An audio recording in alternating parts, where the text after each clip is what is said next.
우리 먼저 하나님 말씀 보겠습니다. 사무엘상 16장 1절부터 13절까지 말씀을 함께 교독하도록 하겠습니다. 사무엘상 16장 1절에서 13절 말씀을 함께 교독할 때 가지고 계신 성경 있으시면 꼭 펼쳐주시면 감사하겠습니다. 사무엘상 16장 1절부터 13절 교독하도록 하겠습니다. 1절 말씀을 제가 먼저 읽겠습니다.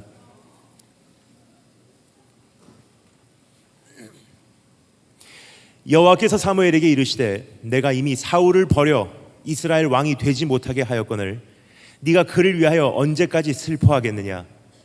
너는 뿔에 기름을 채워 가지고 가라. 내가 너를 베들레헴 사람 이새에게로 보내리니 이는 내가 그의 아들 중에서 한 왕을 보았느니라 하시는지라.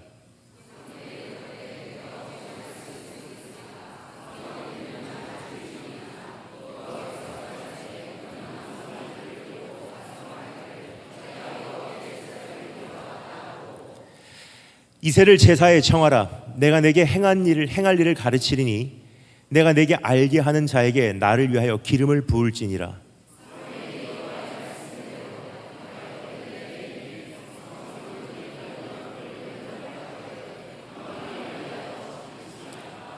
이르되 평강을 위함이니라.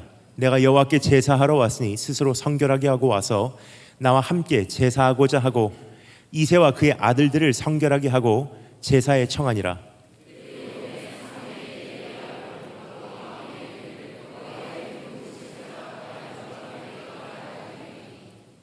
여호와께 사무엘에게 이르시되 그의 용모와 키를 보지 말라. 내가 이미 그를 버렸노라. 내가 보는 것은 사람과 같지 아니하니 사람은 외모를 보거니와 나 여호와는 중심을 보느니라 하시더라.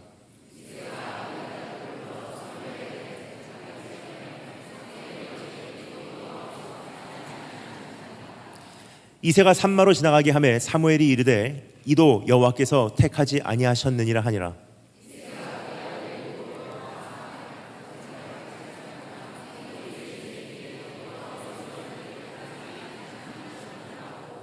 또 사무엘이 이새에게 이르되 내 아들들이 다 여기 있느냐. 이새가 이르되 아직 막내가 남았는데 그는 양을 지키나이다. 사무엘이 이새에게 이르되 사람을 보내어 그를 데려오라. 그가 여기 오기까지는 우리가 식사 자리에 앉지 아니하겠노라.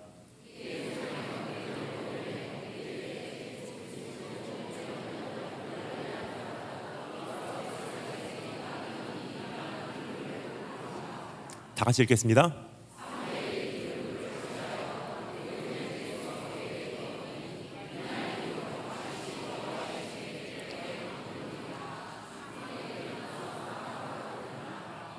아멘. 다시 기도하겠습니다.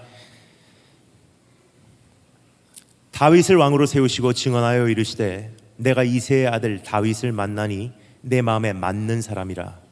내 뜻을 다 이루리라 하시더니 주님, 교회는 더 많아지고 성도들의 신앙 고백은 화려해지며 예배는 더 세련돼 가고 있는 그러한 시대에 우리가 살고 있지만 지금 이 시대에도 하나님께서 찾으시는 그 한 사람이 없음을 주님 앞에 오늘 다시 한번 호소합니다. 주님과 함께 가슴 아파하게 하시고 내 자신을 향해 안타까워하게 하시며 이제는 주님의 마음에 합한 자로 우리 모두가 일어날 수 있도록 우리를 오늘 불러주기를 소망합니다. 예수 그리스도의 보혈 의지하오니 아무런 공로 없는 자 오늘 이 가운데 모였사오니 말씀을 전한 자나 듣는 자나 다시 한번 그 보혈로 깨끗게 하시고 주님 이 가운데 함께 계셔 주시기를 소망합니다. 주님 안 계신 예배되지 않게 하시고 주님 말씀하지 않으신 말씀 선포해 되지 않게 하여 주시기를 소망합니다. 주님 오늘 이 가운데 주 성령님께서 우리에게 말씀해 주시기를 소망합니다. 기름 부어 주시기를 소망합니다. 살아계신 주 예수 그리스도의 이름으로 기도합니다. 지금 이 시대에는 하나님께서는 사람을 찾고 계십니다. 언제나 하나님께서는 사람을 찾고 계시지만 특별히 지금 이 시대에 더 급하게 주님의 일꾼들을 찾고 계시지 않나 생각이 듭니다. 하나님께서 찾고 계신 그러한 사람들은 특별히 공부를 잘하는 사람들은 아닙니다. 하나님께서 찾고 계신 그러한 인물들은 특별히 도덕적으로 완벽한 사람이라고도 소개하는 것은 불충분하다고 생각을 합니다. 하나님께서 찾고 계신 사람들은 사회적으로 성공한 사람들도 아닙니다. 하나님께서 찾고 계신 사람들은 어떠한 사람인지 우리가 너무나 잘 아는 역대하 16장 9절 말씀이 이렇게 우리에게 소개를 해주고 있습니다. 여호와의 눈은 온 땅을 두루 감찰하사 전심으로 자기에게 향하는 자들을 위하여 모든 것을 베푸시고 그들을 선택하신다는 약속이 기록이 되어 있습니다. 그렇습니다, 여러분. 성공한 사람, 잘생긴 사람, 그럴듯한 사람, 스펙을 갖춘 사람, 이력을 갖춘 사람, 남들이 보기에 영향력을 끼칠 만한 사람을 하나님께 선택하시는 것이 아니라 예나 지금이나 주님께서는 전심으로 주님을 찾는 사람들을 오늘도 기다리고 계시다는 사실을 말씀을 드리고자 하는 것입니다. 그래서 오늘 이 본문 말씀에서는 그 사람에 대해서 또 이렇게 하나님께서 우리에게 정의를 해주시고 계십니다. 여호와께서 사무엘에게 이르시되 사람의 용모와 키를 보지 말라. 내가 이미 그를 버렸노라. 내가 보는 것은 사람과 같지 아니하니 사람은 외모를 보거니와 나 여호와는 중심을 보느니라 하시더라. 여러분, 오늘 하나님께서 내 인생을 정의를 하신다면 뭐라고 해주시기를 바라십니까? 내가 한평생의 신앙생활을 다 마치고요, 이 땅을 떠나는 그 마지막 순간에 하나님께서 내 인생에 대해서 한마디로 요약해서 소개를 해주신다면 어떠한 내용을 듣기를 소망하십니까? 교회 열심히 다녔다, 착한 성도다, 훌륭한 사역자다, 야 대단한 인격의 소유자다. 다 그 나름대로 귀한 칭찬들이라고 생각은 하지만 사실 저는요, 그런 칭찬으로는 불충분하다고 생각을 합니다.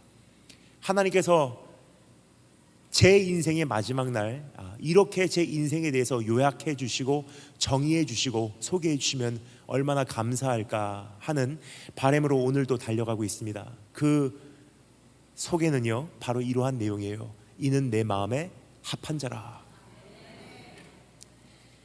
여러분, 수많은 크리스찬들이 있지만 하나님의 마음에 합한 자들은요, 극히 소수예요.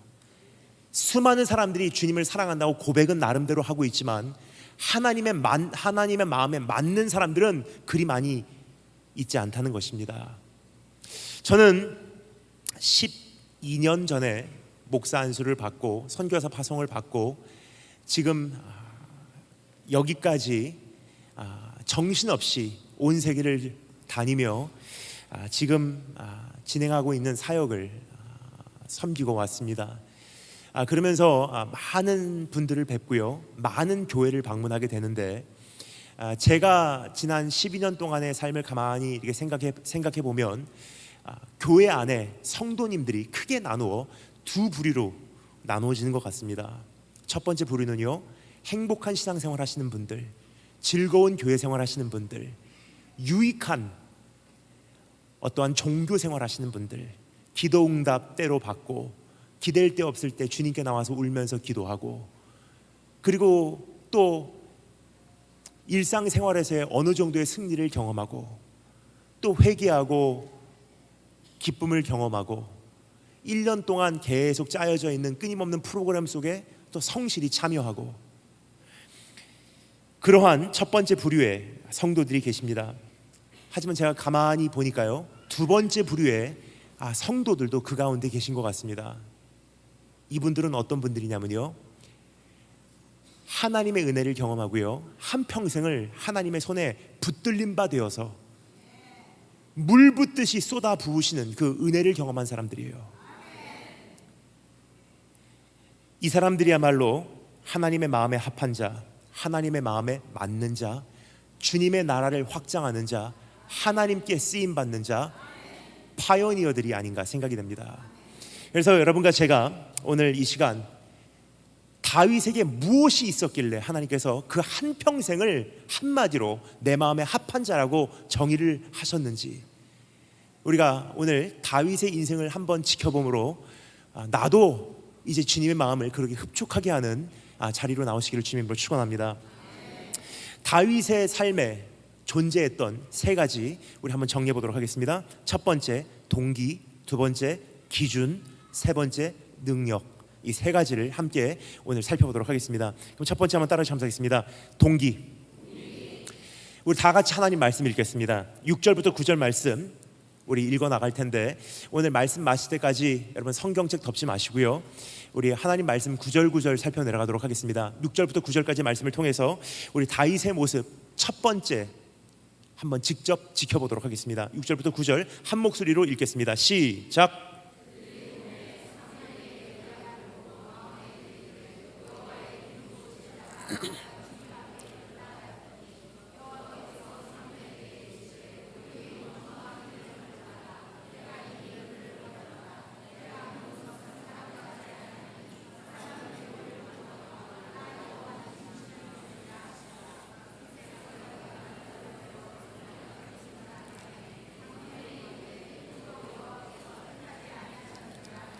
이새가 산마로 지나가게 하매 사무엘이 이르되 이도 여호와께. 아멘. 여러분 함께 교독할 때 한 목소리로 읽으셨다가 조금씩 흩어지고 계십니다. 아직 기회가 조금 더 남아있는 거로 우리 다음번에는 한 목소리 읽어주시면 감사하겠습니다. 우리가 너무나 잘 아는 장면입니다. 1절부터 5절까지 말씀을 보면요, 하나님께서 이제 새로운 왕을 세우시려고 사무엘에게 작전을 세워주시는 그러한 장면을 우리가 목격할 수 있지 않나 생각이 됩니다.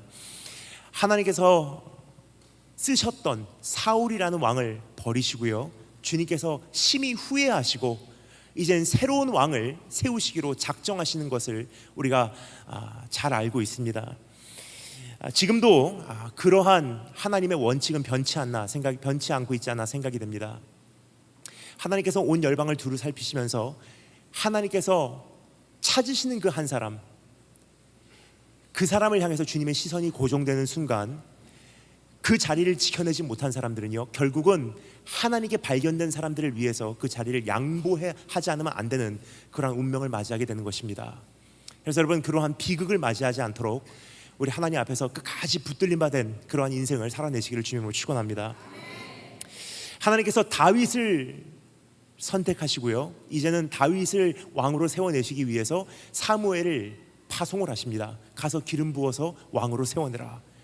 근데 여러분, 한번 우리가 생각을 해보면요, 분석을 해보면요, 이것은 엄청난 위험이 따르는 그러한 임무가 아니었나 생각이 됩니다.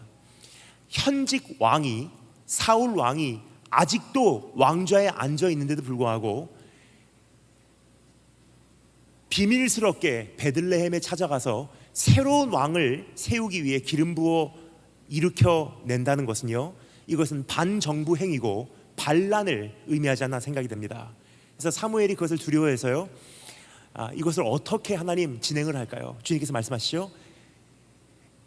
가서 제사를 드리러 왔다고 해라. 그래서 수송아지 한 마리를 데리고 가서 베들레헴에 제사를 드리러 갔다고 이야기를 해라.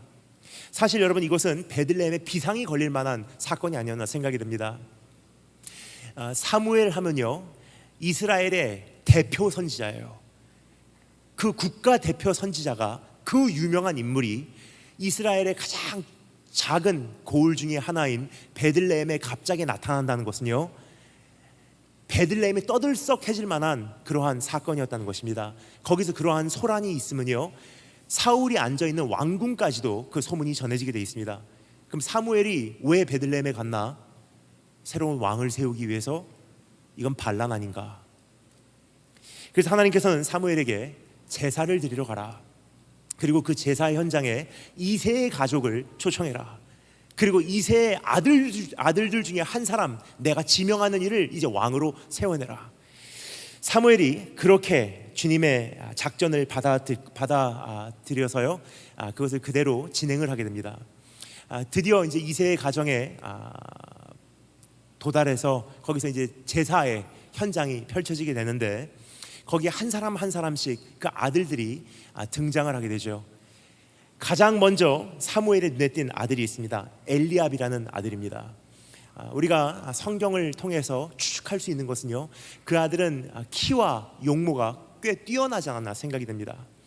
지금 우리 시대에 키가 큰 남자들 흠모의 대상이고 그 칭찬을 들을 수 있는 또 한 가지 그러한 내용을 갖추지 않았나 생각이 됩니다. 하지만 고대 시대에는요, 지금 성경에 기록된 이 장면, 이 시대에는요, 키가 크다는 것은 더 중요한 의미가 있지 않았나 생각이 됩니다.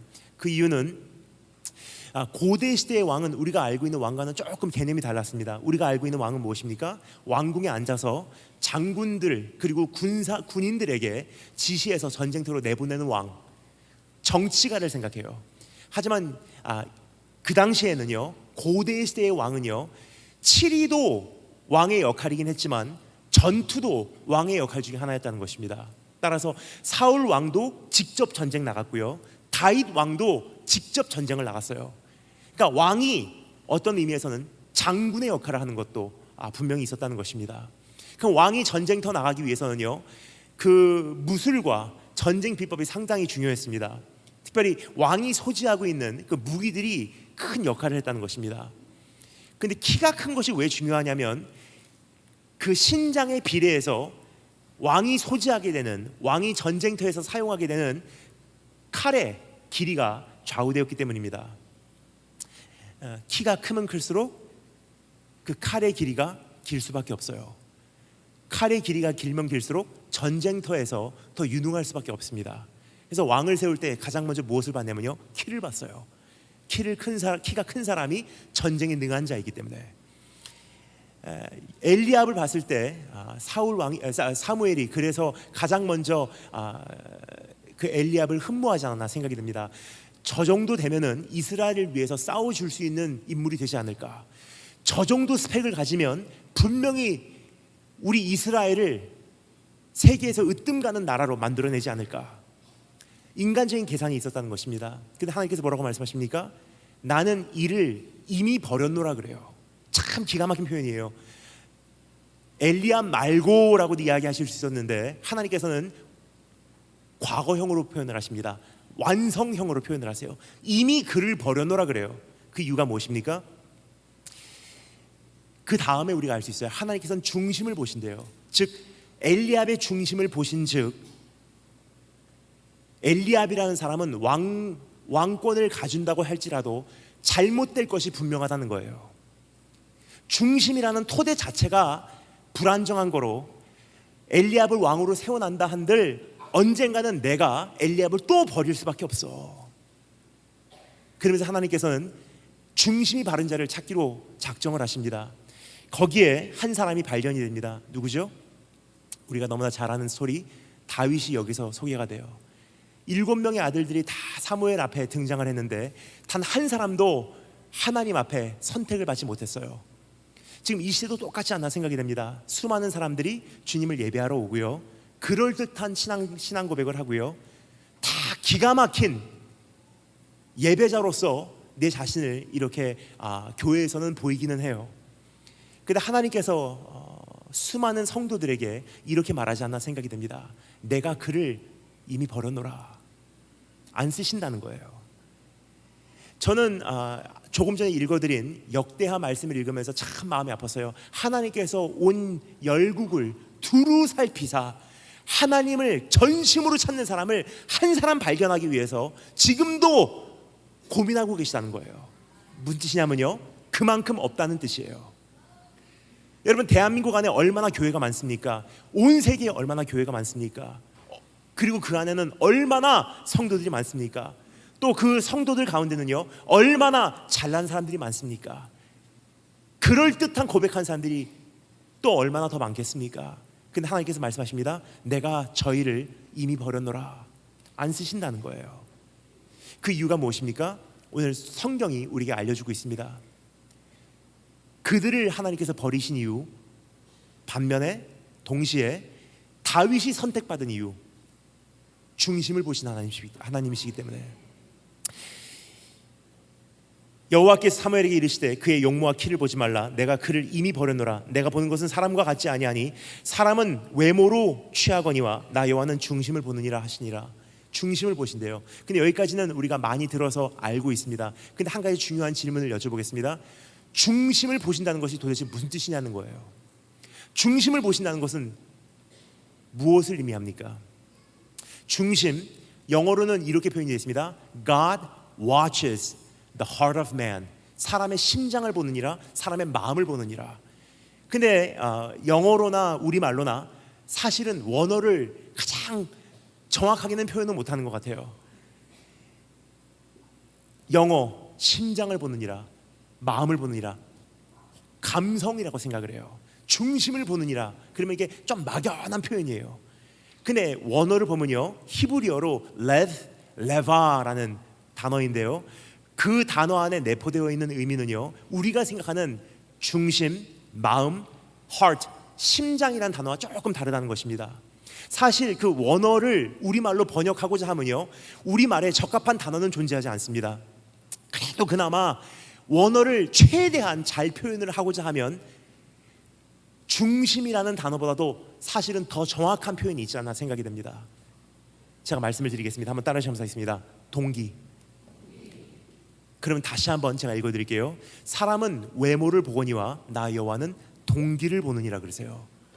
즉 엘리압의 동기, 삼마의 동기, 그리고 이세 또 다른 아들들의 동기는요, 하나님 앞에 옳지 못했다는 거예요.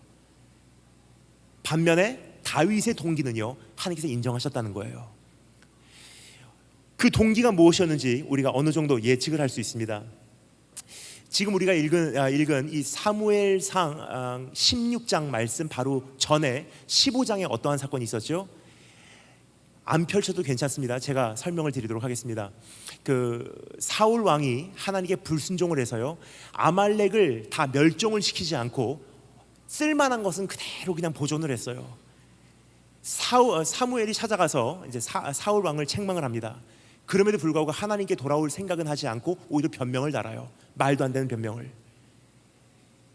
그래서 하나님께서 사울 왕을 버리시기로 작정을 하세요. 근데 그 장면이요, 사실 상당히 마음이 아픈 장면이에요. 사울 왕하고 사무엘하고 정면 충돌하는 그러한 장면입니다. 그러한 사건이 백성들 앞에서 펼쳐졌다면요, 이미 이스라엘 안에 소문이 돌았을 거예요. 왕을 세울 수 있는 사무엘이 그 왕하고 충돌했다. 근데 갑자기 그 사무엘이요, 이스라엘의 작은 베들레헴이라는 마을에 나타난 거예요. 이미 그 마을에는 어느 정도 소문이 돌지 않았나 생각이 됩니다. 사람들이 말하는 거 상당히 좋아해요. 교회에서도요, 말하는 거 상당히 좋아하죠. 제가 그래서 결혼을 하는 것을 참 어렵게 지금 어려워하고 있지 않나 생각이 됩니다. 결혼을 하려면 데이트를 해야 돼요. 데이트를 해야지 사람을 알 수 있기 때문이에요. 그럼 데이트를 하려면요, 차라도 한 잔 마셔야 되는데 차 한 잔 마시기 위해서 만나잖아요. 그냥 처음 만나서 차 한 잔 한 것뿐인데 1년쯤 지나서 나중에 들려오는 소문, 아 목사님, 소문에 의하니까 목사님 결혼하신다면서요. 에? 물어보면 이렇게 대답하십니다. 몇 월 며칠 거기 고속버스 터미널에 지나가다가 어느 자매하고 앉아있는 거 봤는데 결혼하신다고 소문을 들었습니다. 소문이 금방 도는 것 같아요. 말도 안 되는 소문이. 8년 전에 왔을 때도 미혼이었지만 여전히 그 모습은 바뀌지 않은 채로 또 이곳에 찾아뵐 수 있어서 한편으로는 너무 행복하고 한편으로는 씁쓸합니다. 근데 여러분, 이스라엘 안에도 그러한 소문이 많이 퍼졌을 거라고 생각을 합니다. 다툰 것뿐이었는데 이미 사람들이 생각이 진전을 해요. 새로운 왕을 세울지도 몰라. 근데 갑자기 사무엘이라는 국가대표 선지자가요, 이스라엘의 일반인들도 별로 관심을 갖지 않는 베들레헴이라는 작은 고을에 갑자기 나타난 거예요. 그리고 이세의 가정을 제단 앞으로 초청을 합니다. 사람들이 다 알고 있었어요. 그 가정에는 잘난 아들들만 7명, 8명 있다는 사실을. 웅성웅성 떠들기 시작할 것입니다. 혹시 왕을 세우러 온 것 아닌가? 이미 어느 정도 예측한 그 아들들은요, 사무엘 앞에 자신의 최고의 모습을 보이기 위해서 그 무대에 서게 됩니다. 여러분 좀 상상이 가십니까? 세계에서 가장 위대한 세계 대표 하나님의 종이 만약에 존재한다면요, 그 종이 오늘 내 집에 가정 예배 드려 주러 온다고 하면, 신방 온다고 하면 여러분 어떻게 하시겠습니까? 이미 가정에서 비상이 걸릴 거예요. 전날 저녁부터 대청소하고 양복도 새로 맞춰 입고, 시집간 딸, 장가간 아들까지 너희들은 내일은 꼭 집으로 돌아와, 다 가족 친척까지 총 집합시켜서요 그 가정 신방을 받을 거예요. 그러한 상황이에요. 사무엘이 이새의 집에 온다는 것은요, 이새의 가족을 그 제단 앞으로 초청한다는 것은요, 이것은 대단한 명예였었어요. 그것을 알았던 아들들이요, 내가 빛날 수 있는 기회라 생각을 하고 사무엘 앞에 펼쳐진 그 무대 위로 오르게 됩니다. 자기의 최고의 모습을 보이기 시작했을 거예요. 왕이 내가 왕이 될 수도 있어. 내가 사무엘 앞에 발견될 수 있어. 내가 빛날 수 있는 기회야. 내가 여기서 썩는 것이 아니라 뭔가 내 인생을 새롭게 펼칠 수 있지 않을까, 하나님께 쓰임 받을 수 있지 않을까, 뭔가 내 인생에 의미 있는 일을 할 수 있지 않을까, 그러한 동기로 사무엘 앞에 서게 됩니다. 지금 이 시대에도 그러한 사람들이 참 많은 것 같습니다. 주님 앞에 예배는 드리러 가요. 주님 앞에 제단 앞에 그러한 최고의 모습으로 찾아 나오긴 합니다. 근데 하나님 앞에서는요, 사실 감출 수가 없어요. 내 안에 감춰진 동기가 사실은 무엇인지.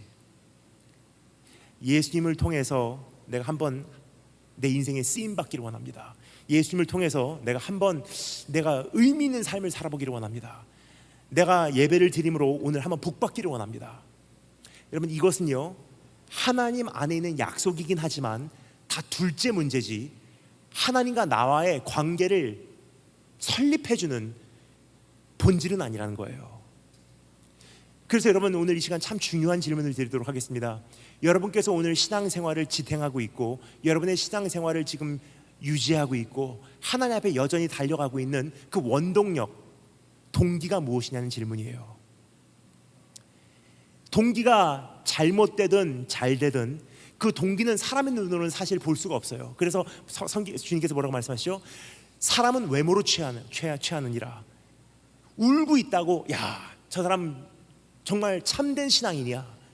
울면서 회개한다고, 야, 저 사람은 참회하고 있어. 성수주의를 한다고, 야, 저 사람 진짜 신앙생활 열심히 하는구나. 근데 하나님은요, 그거 보지 않으신다는 거예요. 뭘 보신다고요? 왜 울면서 기도하냐? 왜 회개하고 있냐? 왜 성수주의를 하냐? 많은 경우 왜 그렇게 하죠? 울면서 회개하는 이유? 자기 연민 혹은 신세 타령일 경우가 참 많고요. 회개할 때도요, 동기가 다양해요. 회개 안 하면 벌 받게 생겼으니까. 회개 안 하면 지금 내가 누리고 있는 이 축복을 거두어 가실 것 같으니까 두려운 거예요. 왜 성수주의를 합니까? 성수주의를 해야지 대학교 입학이 허락될 것 같으니까. 성수주의를 해야지 내 사업이 축복받을 것 같으니까. 성수주의를 안 하면 내 사업에 어려움이 닥칠지도 모르니까. 성수주의를 안 하면 왠지 해야 되는 것을 안 한, 밥 먹을 시간에 밥을 안 먹은 그러한 깨름직한 그러한 경험을 하니까, 그래서 성수주의를 하는 경우가 참 많다는 거예요. 여러분, 사람이 밥 먹는 이유도 참 다양한 것 같습니다. 그렇죠? 밥을 왜 먹죠? 지금 이 시대에 안 먹으면 죽을 것 같으니까 먹는 사람들 많이 없습니다. 밥을 먹는 이유, 여러 가지 동기가 있어요. 교제하기 위해서 먹는 사람들이 참 많아요. 진짜 먹기 싫은데요, 그냥 그 자리에서 교제하기 위해서 음식 하나 시켜놓고, 음식은 둘째 문제예요. 교제가 우선이에요. 그래서 식사를 하시는 분들 계시고요. 또 어떤 분들은요, 음식을 먹는 이유, 공허함 때문에. 금식하면 여러분 가장 힘든 게 뭐죠? 배고픔이 아닙니다. 금식 진짜 해보신 분들은요, 배고픔이 금식의 가장 큰 장애물이라고 생각 안 하십니다. 금식 자주 해보신 분들은 잘 아세요. 금식을 하면 가장 힘든 게 뭐냐? 지루함이에요.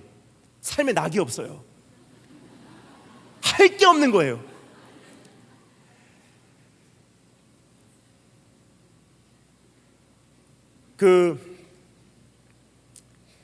심심하니까 사람들이 식사를 하세요.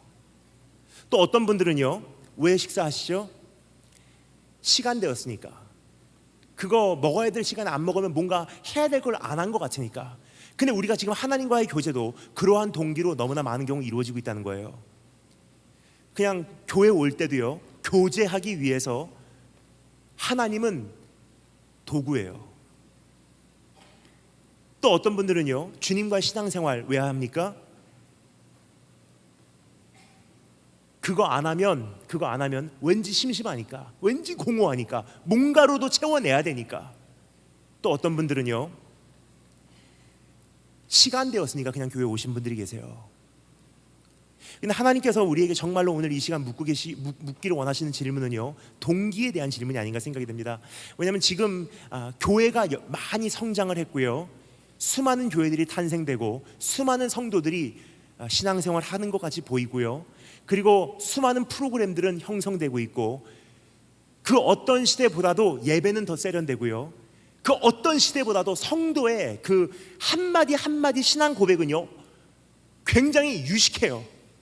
근데 참 희한한 것은요, 그 어떤 시대보다도 지금 대한민국 교회의 상황은요, 경건은 무너지고 능력은 발휘되지 못하고 빛과 소금의 사명은 감당하지 못하고 있다는 거예요. 그 이유가 무엇인가? 표면적으로 보는 것이 다가 아니라 사실은 깊은 곳에 도사리고 있는 큰 문제가 있는 것을 발견하게 됩니다. 무엇입니까? 신앙생활하는 동기가 잘못된 경우가 참 많다는 거예요.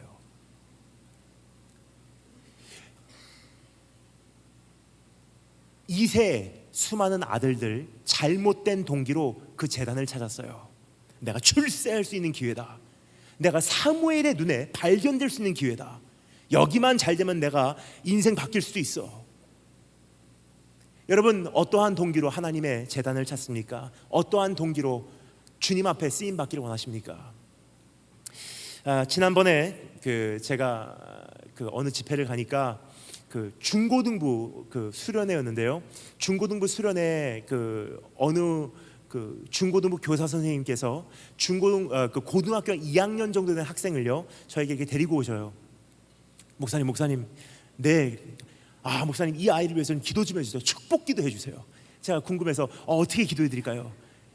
이렇게 말씀하십니다. 이 아이는 참 귀한 아이예요. 지금 귀한 꿈을 갖고 있어요. 그래서 제가 궁금해서 어떠한 기도입니까? 목사님, 이 아이는 제가 교사이긴 하지만 제가 존경을 하는 아이예요. 참 귀한 아이예요. 이 아이는 지금 이렇게 기도하고 있답니다. 세계에서 가장 훌륭한 사업가가 돼서 세계에서 가장 많은 11조를 낼 수 있는 그러한 성도가 될 수 있도록. 제가 그 기도 제목을 듣고요, 솔직히 말씀드릴게요,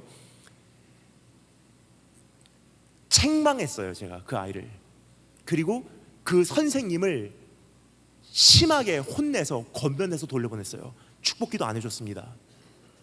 그 이유는요, 두 가지. 첫 번째는 동기가 잘못됐다고 저는 판단했기 때문이에요. 세계에서 가장 많이 11조를 낸다는 것은요, 10의 9조, 세계에서 가장 부자가 되게 해달라는 뜻이에요. 두 번째, 어린아이다운 기도가 아니고 순수한 기도가 아니고 진심에 묻힌 기도가 아니라 어디서 들은 풍월로 그따위 기도하지 말라는 거예요. 하나님은 중심을 보시는 분이시고 진실을 찾기를 원하시는 분이시지, 어디서 그냥 기도원 가서 주워 들은 기도를 가지고 내 기도 제목 삼지 말라는 거예요. 여러분, 하나님께서 지금 이 시대에 가장 안타까워하는 걸 하고 계신 것이 바로 이것이 아닌가 생각이 듭니다. 다 그럴듯한 찬양은 해요, 다 그럴듯한 예배는 드려요, 다 그럴듯한 신앙 고백은 합니다. 근데 안타까운 것은요, 중심을 보시는 하나님 앞에서는 불합격이라는 거예요. 여러분, 어떠십니까? 정말 하나님 앞에 지금 동기에 합격되고 계시다고 여러분 생각하시고 계십니까? 그것을 알 수 있는 중요한 한 가지 질문을 드리도록 하겠습니다. 오늘 밤에 여러분께서 대구로 돌아가셔서 이제 내일을 준비하시면서 이제 잠자리에 드십니다. 근데 오늘 꿈속에 하나님께서 나타나세요. 마치 솔로몬에게 나타나셨던 하나님이 나에게 오늘 찾아오신다고 한번 생각해 보도록 하겠습니다. 내 꿈에서 하나님께서 나에게 이렇게 물으십니다. 네가 원하는 거 딱 한 가지만 구해라. 오늘 예배드리는 태도가 너무 귀해서 내가 너에게 한 가지 축복을 주마. 네가 원하는 거 뭐든지 좋으니까 하나만 구해라. 그것을 내가 너에게 당장에 이루어 주리라. 여러분 생각만 해도 좋죠?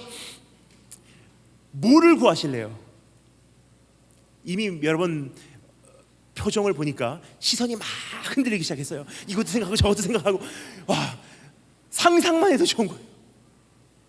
어떤 분들은요, 하나님 이 가정 문제 해결해 주세요. 하나님 이 진로 문제 해결해 주세요. 유학 문제 열어주세요. 하나님 내 산산조각나게 일보 직전에 이 가정을 주님께서 지탱해 주세요.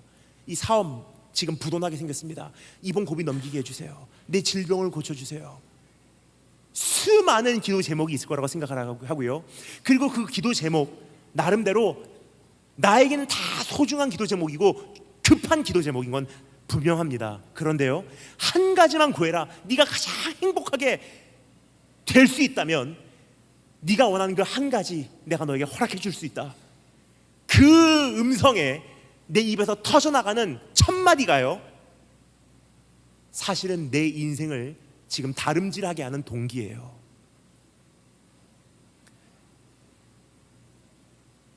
주님을 구하시겠습니까? 아니면 주님 외에 다른 것을 구하시겠습니까? 다른 거 구하지 말라는 뜻이 아니에요. 하지만 주님께서 이미 우리에게 그 우선순위를 정해놓으셨죠. 먼저 그 나라와 그의 의를 구하라. 그리하면 이 모든 것을 너에게 더하시리라. 근데 지금 중요한 것은요, 우리가 지금 굉장히 희미해졌어요. 주님을 통해서 좋은 대학 가야지, 주님을 통해서 복 받아야지, 주님을 통해서 잘 돼야지, 주님을 통해서 치유받아야지. 난 그래도 먼저 그 나라와 그 의를 구하고 있습니다. 근데 가만히 내 동기를 살펴보면요, 사실 그렇지가 않아요. 참 내 동기를 살펴보는 것은 어려운 과정이 아닌가 생각이 듭니다. 그래서 성경에 뭐라고 말하죠? 여호와여 나를 살피사 내 마음을 아소서라고 시편 저자는 이야기합니다. 근데 마음이라는 단어가 제가 뭐라 그랬죠? 아까 전에 동기라는 단어예요. 성경에 나오는 모든 마음이라는 단어는요, 동기라고 해석하시면 정확합니다. 너의 마음을 다하고 여호와를 사랑하라. 너의 동기를 다해서 여호와를 사랑하라. 너는 무엇보다 너의 마음을 지켜라. 동기를 지켜라. 이는 너의 삶의 원천임이라. 너의 행함과 행위와 말과 사상과 모든 그 사고가 동기에서부터 말미암느니라는 뜻이에요. 그래서 시편 저자가 말합니다. 여호와여 나를 살피사 내 마음을 아소서. 내 동기를 알아달라는 거예요. 왜요? 사실은 내 자신도 내가 왜 예배드리고 있는지, 내가 왜 뛰면서 찬양하는지, 내가 왜 울면서 회개하는지, 내가 왜 40일 금식을 하는지, 사실은 깊이 숨어있는 진짜 동기는 나 자신도 조차 알 수 없다는 뜻이에요. 근데 참 감사한 것은요, 하나님께서 우리에게 성경에 끊임없이 호소하시는 수많은 장면들을 통해서 어느 정도 내 동기를 확인할 수 있는 잣대들을 주셨어요. 다 살펴볼 수는 없지만 지금 이 시간 한 가지만 살펴보도록 하겠습니다. 출애굽기 33장 34장에 보면요, 여러분 안 펼쳐도 괜찮습니다. 제가 만들어낸 이야기 아니니까 잘 들으시면 오히려 좋을 것 같습니다. 33장 34장에 보면요, 이러한 사건이 있죠. 이스라엘 민족이 출애굽을 한 다음에 하나님 앞에 무시무시한 죄를 저지르고 맙니다. 뭐죠? 금송아지 앞에 절하는 우상숭배의 죄예요. 그것을 보시던 하나님께서 분노하시고 모세에게 이렇게 명하십니다. 새로운 대책을 세우시는 거예요. 가만히 보니까 내가 원했던 건 딱 사실 한 가지야. 난 너의 하나님이 되고 너희가 나의 백성이 되는 것. 근데 가만히 보니까 너희는 목이 고진 백성인즉 그 이상적인 관계는 이루어지지 않을 것 같다. 그래서 말인데 내가 새로운 대안을 내놓을게. 나는 신실한 하나님인 고로 너희를 반드시 젖과 꿀이 흐르는 그 약속의 땅으로 들여는 보내주마. 아니야, 그 정도가 아니야. 내 사자를 너보다 먼저 보내서 가나안 땅에 살고 있는 수많은 족속들을 다 대신 몰아내 줄게. 이런 뜻입니다. 네가 원하는 기도 제목 응답해 줄게. 네가 원하는 그 자리에 도달케 해줄게. 네가 원하는 사업 허락해 줄게. 네가 원하는 유학 열어줄게. 네가 원하는 대학 입시 허락해 줄게. 네가 원하는 인생 살게 해줄게. 아니, 그 정도가 아니야. 너의 모든 필요한 자원 다 뒤에서 공급해 줄게. 근데 하나님의 결론이 무엇이었습니까? 그러나 나는 너희와 함께 가지 아니하리라. 만약에 그 질문을 오늘 우리에게 물으신다면 여러분 뭐라고 대답하실래요? 네가 원하는 거 다 허락해 줄게. 성공의 그 자리에 도달할 때까지 모든 필요한 자원 다 뒤에서 공급해 줄게. 그러나 그 인생에는 내가 들어갈 자리가 없어. 너만 가. 오늘 밤에 주님께서 오셔서 나에게 그 질문 물어보신다면 여러분 뭐라고 대답하실래요? 주님, 너무나 오랫동안 일단 기도해 왔기 때문에 아멘으로 화답하겠습니다. 그래도 저도 인정이 있기 때문에 먼저 들어가서 기다릴 테니 언제든지 마음이 바뀌시면 오시기 바랍니다. 그렇게 대답하실래요? 아니에요. 모세가 뭐라고 대답한지 여러분 기억하십니까? 모세가 이렇게 대답합니다. 주께서 우리와 함께 약속의 땅으로 올라가지 아니하시려거든 아예 우리를 여기서 올려보내지 마옵소서. 해석합니다. 이런 뜻이에요. 약속의 땅에 들어간다 한들, 젖과 꿀이 흐르는 가장 완벽한 삶을 살아낸다 한들 주님 안 계시면 거기가 황무지입니다.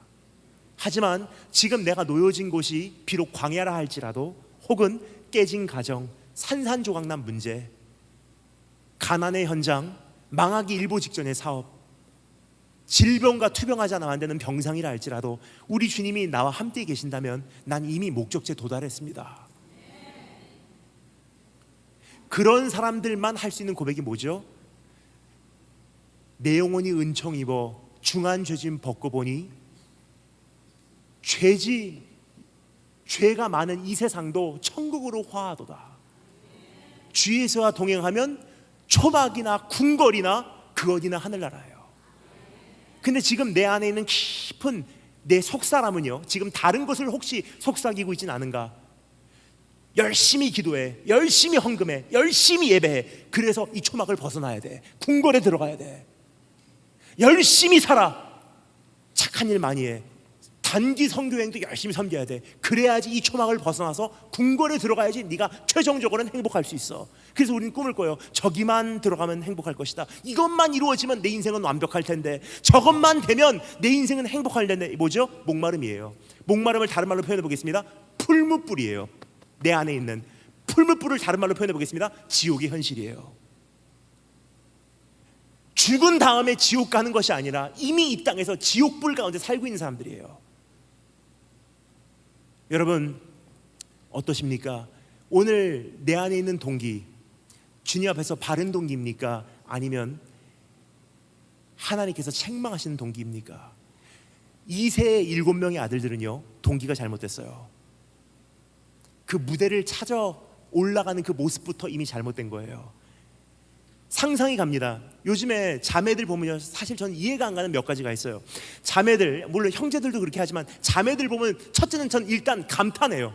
셀카를 찍는 모습을 보면요, 우리 할머니 할아버지들 계시기 때문에 제가 좀 단어를 수정하겠습니다. 셀카라는 것은요, 혼자서 사진 찍는 거예요. 예.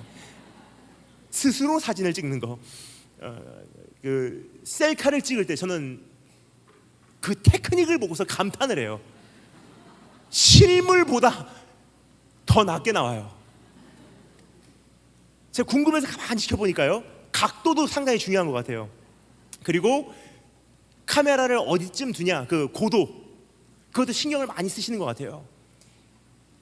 거기까지는 감탄을 하는데 사실 이해가 안 가는 두 가지가 있습니다. 셀카를 찍으실 때 자매들이 자주 하는 이 두 가지가 전 사실 이해가 안 가요. 언젠가 여쭤보고 싶어요. 첫 번째는요, 자매들이 항상 셀카를 찍을 때 예를 들어서 거울을 비춰서 내 모습을 찍는다고 하면요, 꼭 정면으로 찍지 않고요, 비스하게 서서 한쪽 다리를 올리세요. 그래, 물어보고 싶어요. 똑바로 서! 똑바로! 항상 이 자세예요. 다리 올리는 것은 다리가 길게 보이기 때문인지 모르겠습니다. 두 번째, 이거는 자매님들 아직 스스로는 잘 깨닫지 못하실 수 있어도요, 집에 가셔서 사진들 한번 유심히 지켜보시면요, 아시게 될 거예요. 사진들 보면요, 자매님들의 이 표정이 다 똑같아요.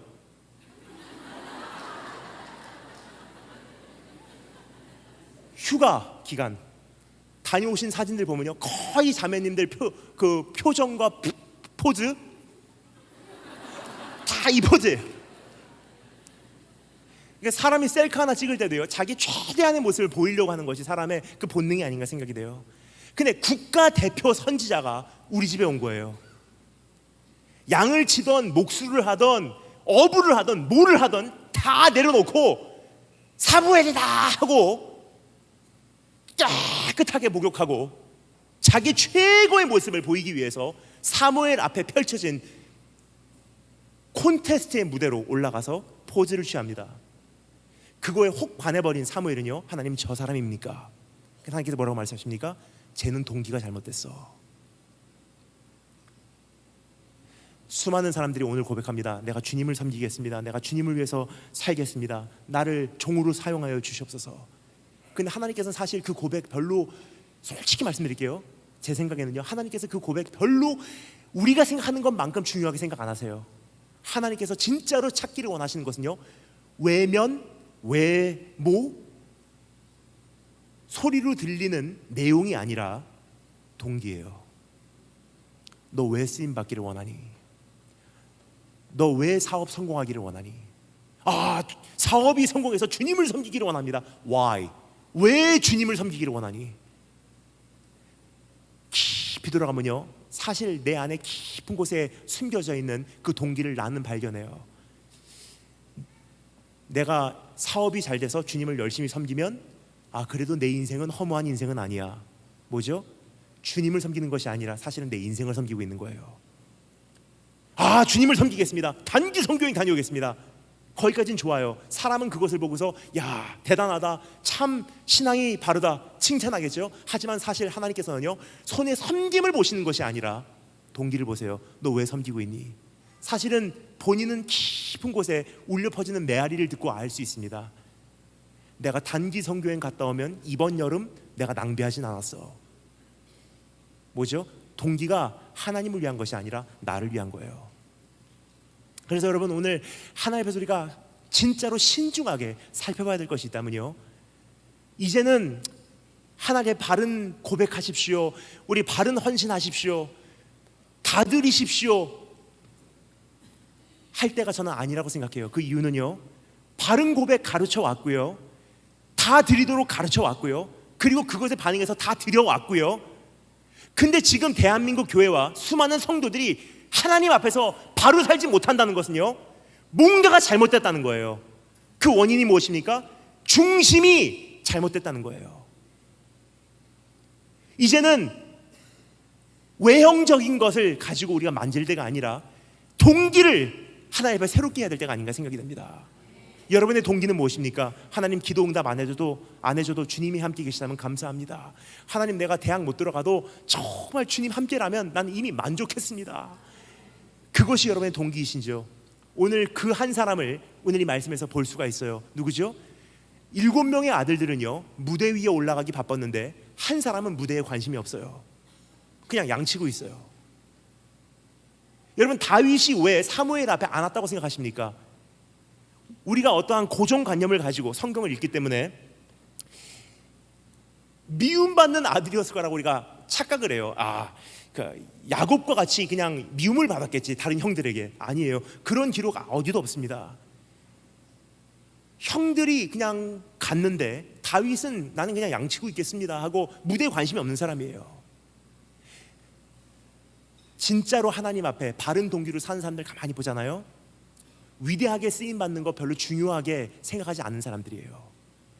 세계적인 무대에 세워져서 하나님을 섬기는 것을 그렇게 별로 중요하게 생각 안 하는 사람이에요.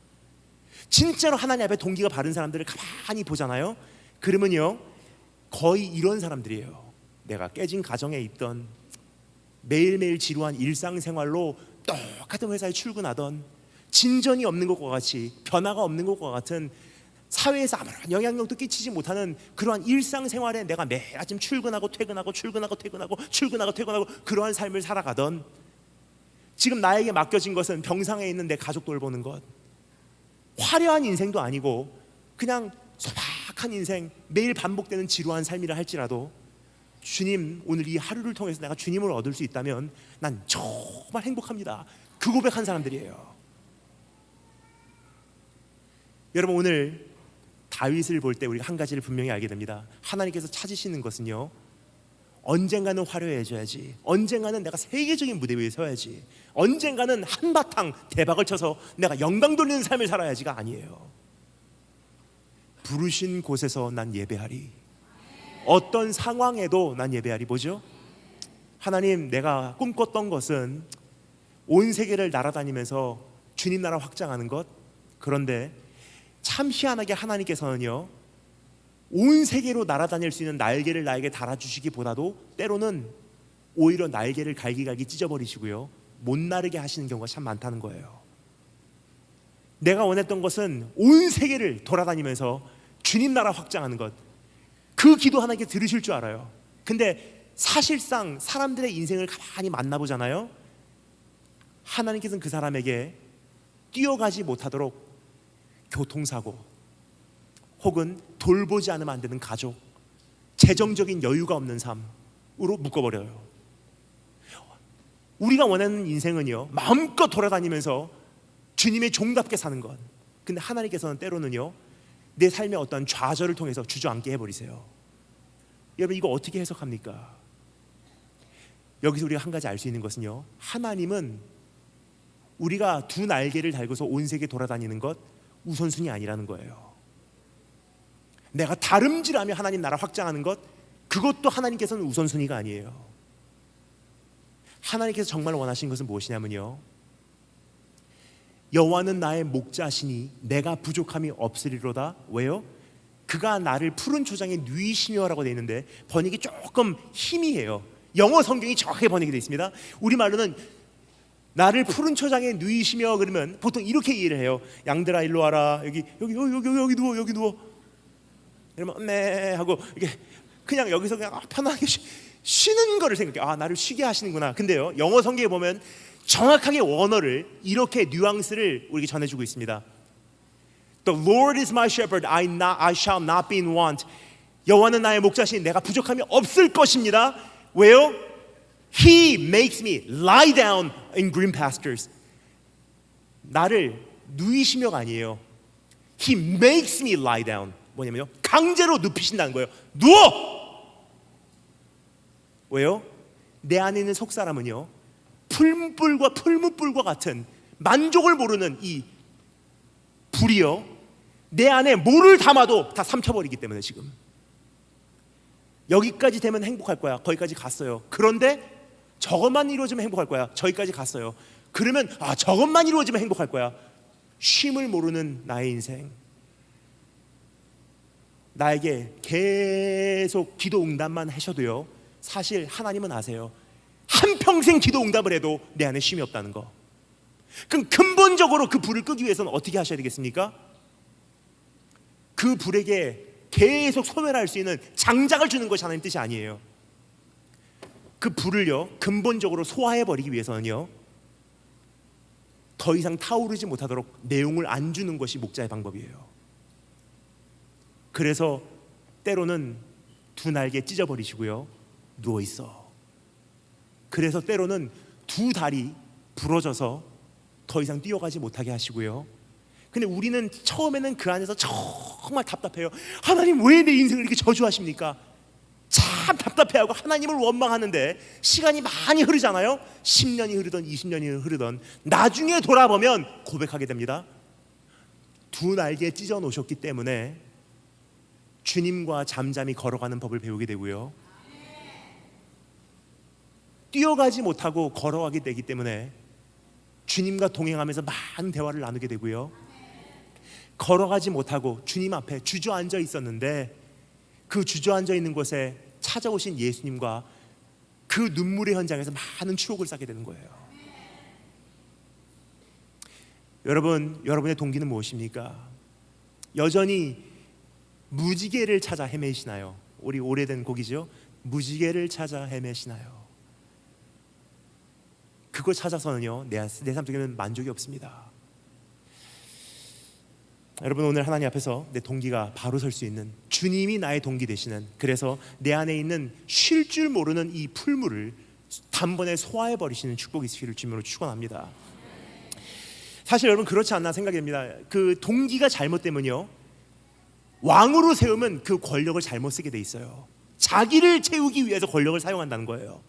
수많은 정치가들이 사실 정치 세계로 들어갈 때 백성을 섬기기 위해서 정치 세계로 뛰어들어가는 것은 거의 우리가 너무나 잘 아는 사실이에요. 수많이 듣고 왔기 때문에, 연설을 통해서, 약속을 통해서, 대통령 선거를 통해서도, 그렇죠? 백성을 섬기겠습니다. 거짓말 아니라고 생각해요. 저는 진심이에요. 정말로 백성을 위한 후보자들. 그런데요, 내 자신이 채워지지 않은 사람이 정권을 잡으면요, 결국은 정권을 가지고 내 자신을 채워내려고 하는 것이 사람의 본능이에요. 그럼 하나님께서 왕을 세우기 전에 가장 먼저 무엇을 보셔야 되겠습니까? 너 이 사역을 통해서 너를 채워낼래? 이 왕권을 통해서 너를 채워낼래? 하나님 앞에 동기가 잘못됐다는 것은요, 다른 것으로 계속 내 자신을 채워낸다는 뜻이에요. 그거 못하는 사람, 하나님으로 이미 채워진 사람, 그 사람 아니고서는 정권을 활용을 못해요. 하나님으로 이미 만족한 사람, 그 사람 아니고서는요, 그 사업을 감당을 못해요. 하나님으로 이미 완전히 행복한 사람 아니면요, 그 기도 응답을 감당을 못해요. 그래서 나를 가장 잘 아시는 주님, 나를 가장 사랑하신 주님이요, 나에게 정말로 주시기를 원하시는 것, 바른 동기를 회복하시기를 원하십니다. 두 번째 단어 감사했습니다. 기준. 여러분 점점 목소리가 작아집니다. 다시 한번 기준. 우리 다 같이 하나님 말씀 보겠습니다. 하나님 말씀 10절부터 12절 말씀 한 목소리로 읽겠습니다. 10절부터 12절 한 목소리로 읽겠습니다. 조금 전에 우리가 여러 가지 목소리로 읽었습니다. 근데 이번에는 한 목소리로 읽도록 하겠습니다. 10절부터 12절 한 목소리로 시작.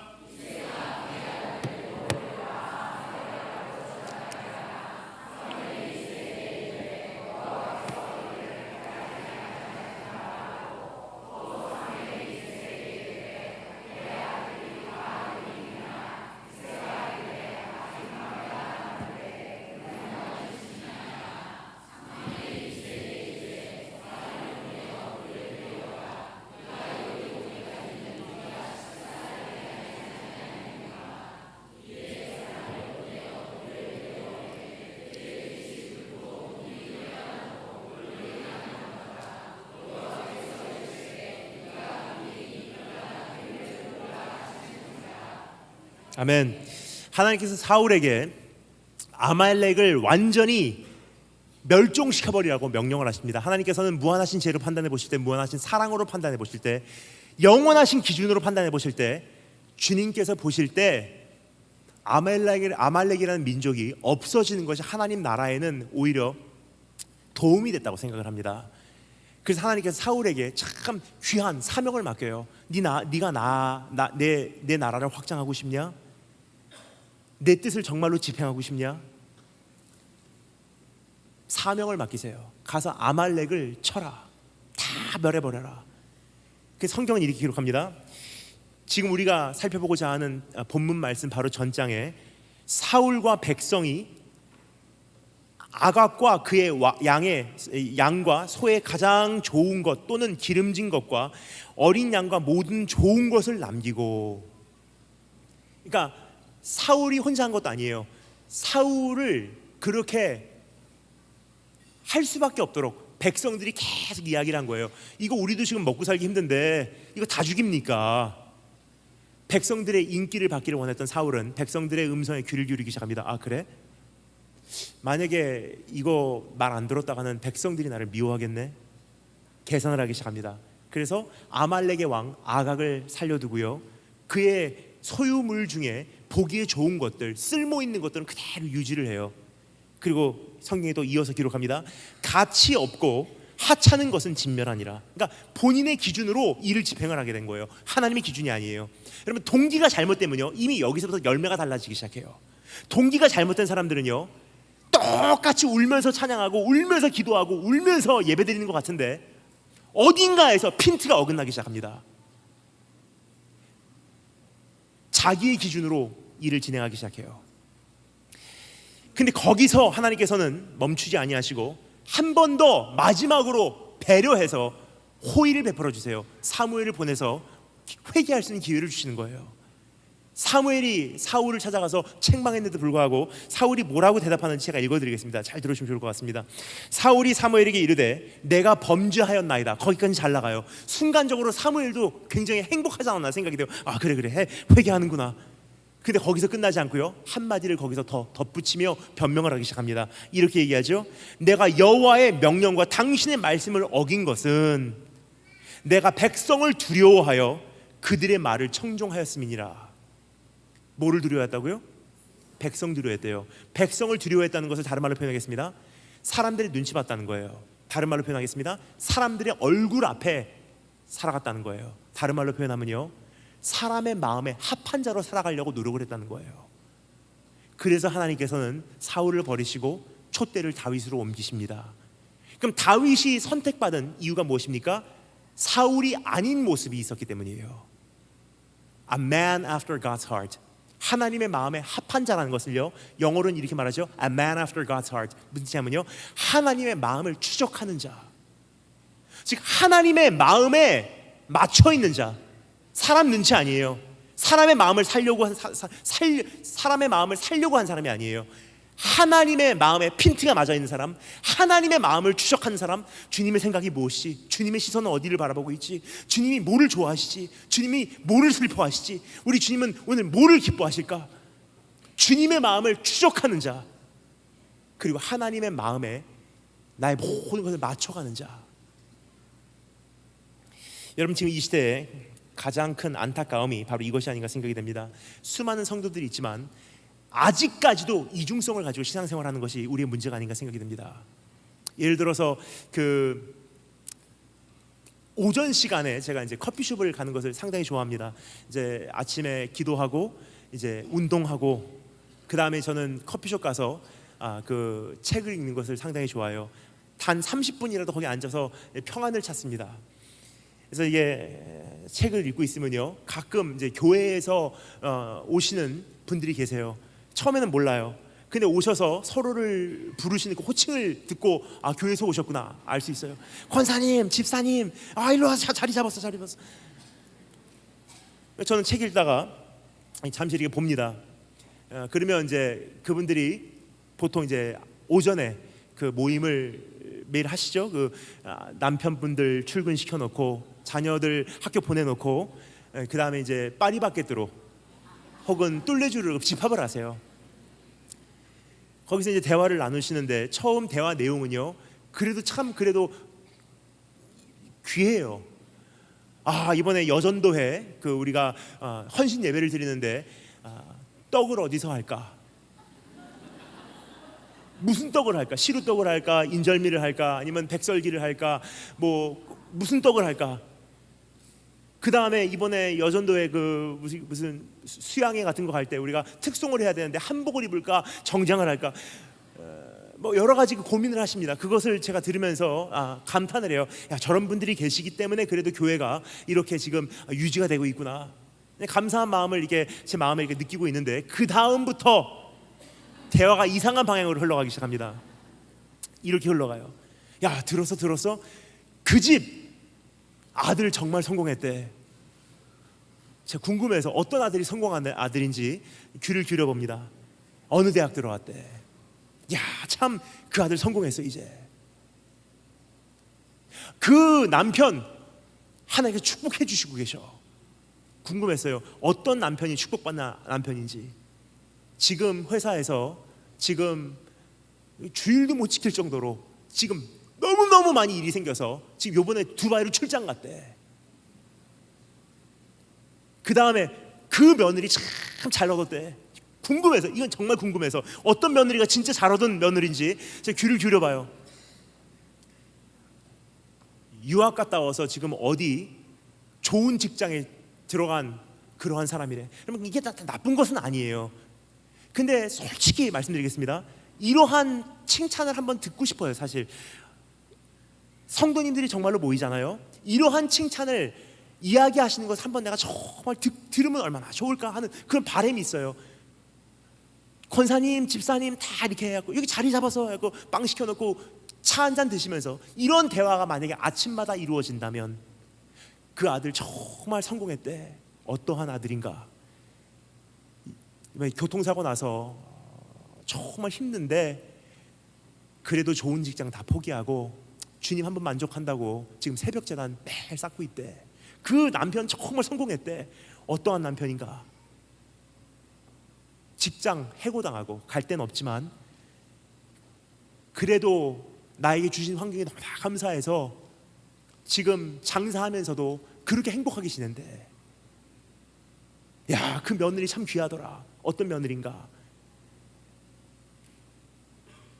하나님 앞에 바로 살려고 좋은 데 다 내려놓고 이제 하나님 앞에서 차라리 내가 정직하게 바로 살면서 못 먹고 사는 한이 있더라도 주님 앞에 바른 사람으로 살겠다라고 그렇게 좋은 자리 내려놓고 지금 시집 왔대. 무슨 말씀을 드리고 있는 것이냐면요, 지금 우리 크리스찬들 안에서도 이중성이 있다는 거예요.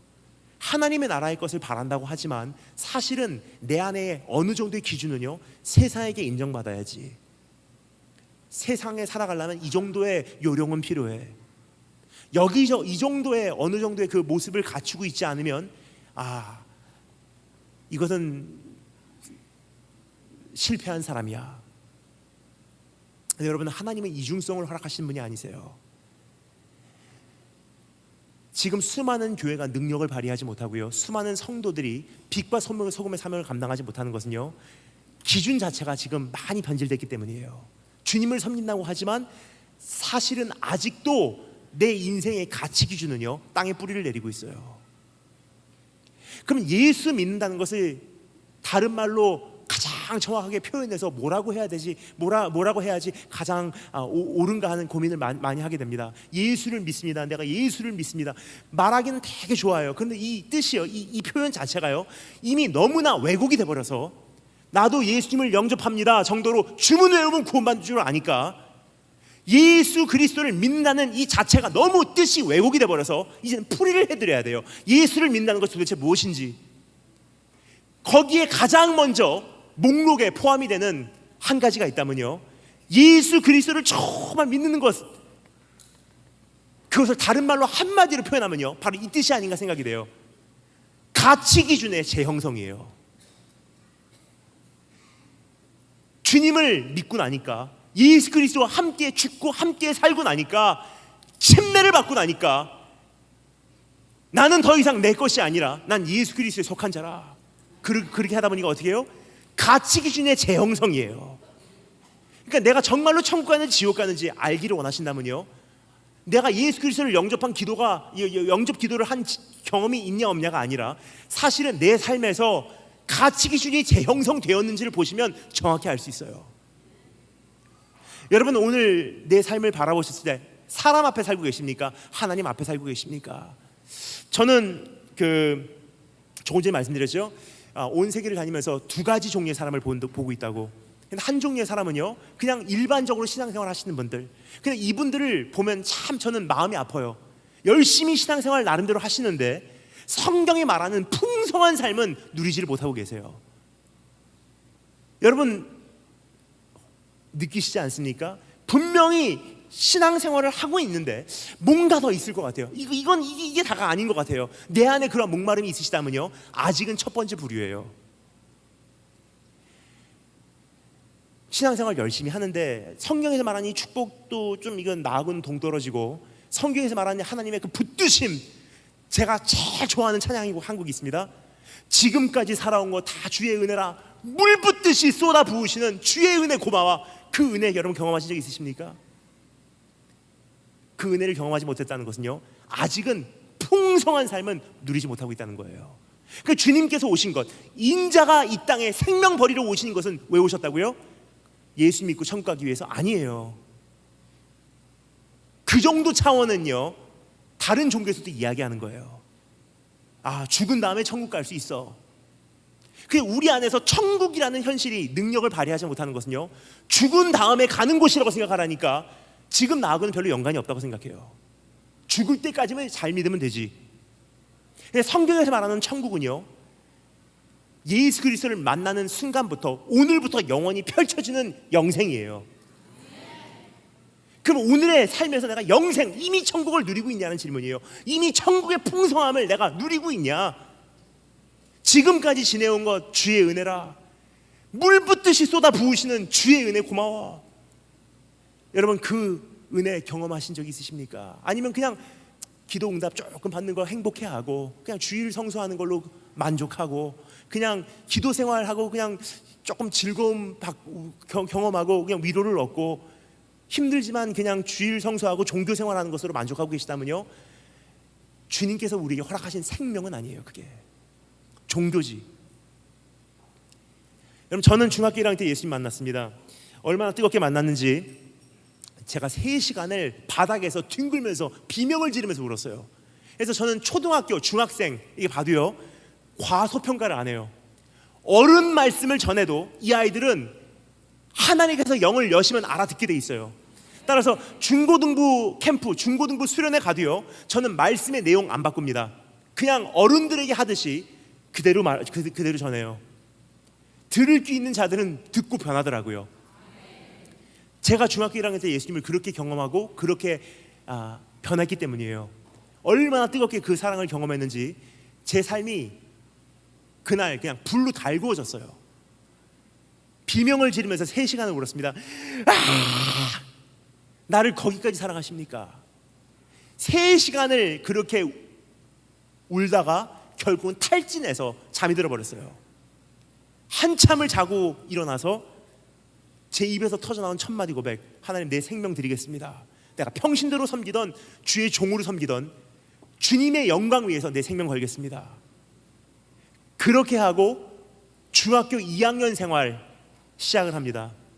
근데 그때 하나님께서 제 마음에 계속 주시는 한 가지 그 소원이 있었어요. 내가 중학교 2학년인데 내가 주님을 어떻게 섬길 수 있을까요? 근데 여러분, 중학교 2학년짜리도 할 수 있는 게 한 가지 있더라고요. 제가 살고 있었던 일본 야이오로스노 감이라고 그러죠. 800만 개 이상이 있는 것이, 800만 개 이상의 우상이 있는 곳이 일본이에요. 그리고 제가 다녔던 학교 17개국, 거의 20개국에서 학생들이 몰려와서 영어로 공부하는 외국인 학교예요.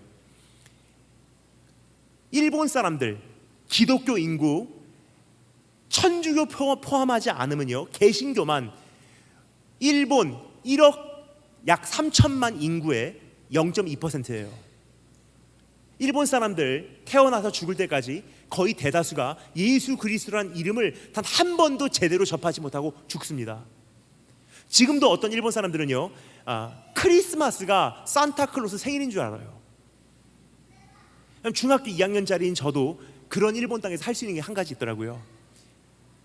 주님을 어떻게 기쁘게 해드릴까, 어떻게 기쁘게 해드릴까 가만히 고민을 하다 보니까 한 가지 마음이 생겨요. 성경책 들고 시내 한복판으로 뛰어나가야지. 중학교 2학년 때 성경책 들고 제가 살던 후쿠오카 중심으로 뛰어나갔습니다. 후쿠오카는요, 도시 면적으로 말하면 일본의 3대 도시 중에 하나예요. 도쿄, 오사카, 후쿠오카. 후쿠오카 가장 중심가 텐진, 서울로 말하면 강남, 명동 같은 곳이에요. 토요일날 저녁 7시 최고 하이라이트 피크 아워, 사람들이 가장 많은 시간이에요. 거기 가장 많이 자동차가 다니고 사람들이 지나다니는 그 도로 주변에 울타리가 있어요. 도로와 인도를 나누는 울타리, 그 펜스를 제가 올라갔어요. 근데 이게 파이프기 때문에 중심을 잡을 수가 없으니까 신호등이 예비가 돼 있더라고요. 신호등에 매달려서 성경책을 들고 그때부터 외치기 시작합니다. 제가 처음으로 외쳤던 설교고 제가 처음으로 섰던 강단이 바로 후쿠오카 시내 한복판이었어요. 중학교 2학년 때. 근데 여러분, 중학교 2학년짜리가 무슨 설교를 하겠습니까? 그리고 저는요, 한국에서 10년, 일본에서 10년, 미국에서 10년 살았던 거로 어렸을 때, 특별히 중학교 2학년 때는요, 13살, 14살쯤 됐을 때는 하나의 언어도 제대로 못하는 거예요. 어중간하게 한국말, 어중간하게 일본말, 어중간하게 영어. 그런 제가 무슨 말을 가지고 그렇게 많은 논크리스찬들 앞에서 설교를 하겠습니까? 제가 할 수 있는 설교, 이런 말들이 있더라고요. 한번 들어보실래요? 첫 번째, 제가 처음으로 했던 설교예요.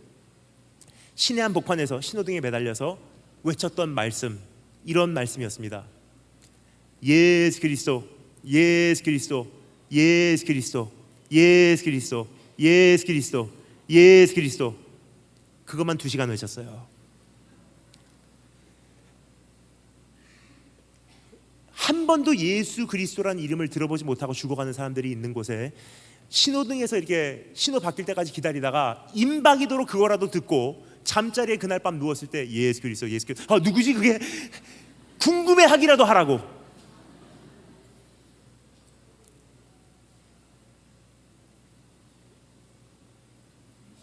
때로는 학교 친구들이 지나가다가 저를 봐요. 선생님들이 지나가다가 저를 봐요. 쟤 아니야? 학교 가면요 소문이 퍼져 있어요. 쟤는 토요일날 저녁에 시내 한복판에서 이상한 짓 하는 애다.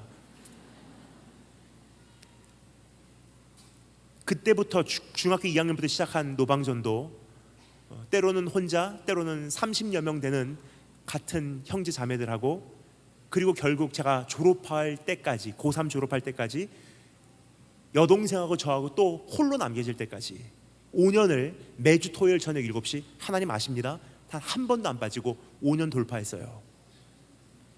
근데 고등학교 1학년쯤 됐을 때 하나님께서 저에게 또 한 가지를 요구를 하시더라고요. 레벨업이에요. 노방전도는 부족했던 것 같아요. 고등학교 1학년 되니까 이제는 저에게 또 큰 거를 맡기시더라고요. 전교생에게 편지를 써라. 하나님, 이거는 자살행위입니다.